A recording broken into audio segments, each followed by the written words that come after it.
Bismillahirrahmanirrahim. Assalamualaikum warahmatullahi wabarakatuh. Hamdan wa syukurillah wala haula wala quwata illa billah.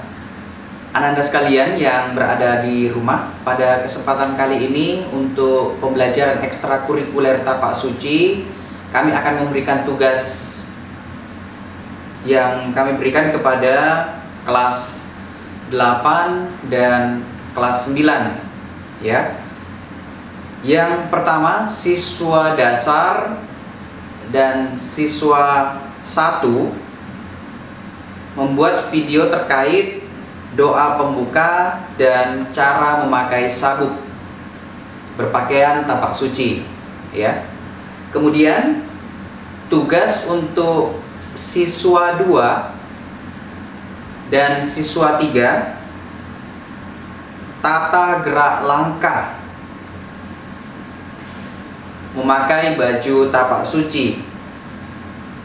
Tugas tersebut dikirim di Google Classroom